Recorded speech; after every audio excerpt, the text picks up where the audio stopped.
Lesson 1-এ আমরা জানতে পেরেছিলাম কিভাবে মিউজিকের 12টি টোনকে কিবোর্ড বা পিয়ানোর মধ্যে আইডেন্টিফাই করতে হয়। আজকে আমরা জানতে চাই সেই 12টি টোনের মধ্যে যে 5টি শার্প টোন আছে সেগুলোকে কিভাবে ফ্ল্যাটে কনভার্ট করা যায়।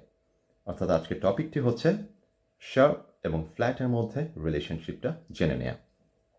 সবার আগে একটু জেনে নিই যে কোন 5টি শার্প টোন ছিল আমাদের।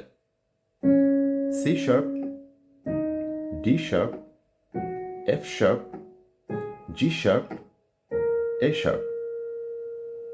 তো এই 5টি টোনকে যদি আমরা ফ্ল্যাটে কনভার্ট করে বলতে চাই তাহলে বলবো D flat, E flat, G flat, A flat, B flat.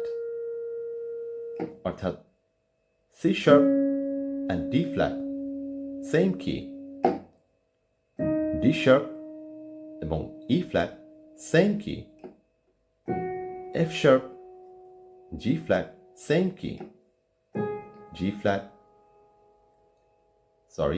G sharp, A flat same key, A sharp, B flat are the same key. আশা করি বুঝতে পেরেছেন। আজকে ছোট করে একটি কুইজ দিতে চাই আপনাদের জন্য। সেটি হচ্ছে ই এবং বি এই দুটি টোনের কোনো শার্প টোন নেই, আমরা অলরেডি দেখতে পেরেছি। তো কুইজটি হচ্ছে কোন টোনগুলোর কোনো ফ্ল্যাট টোন নেই। আমি আরও একবার বলছি, ই এবং বি এই দুটি টোনের যদি কোনো শার্প টোন না থাকে তাহলে কোন দুটো টোনের কোনো ফ্ল্যাট কি নেই? কমেন্ট বক্সে জানিয়ে দিন।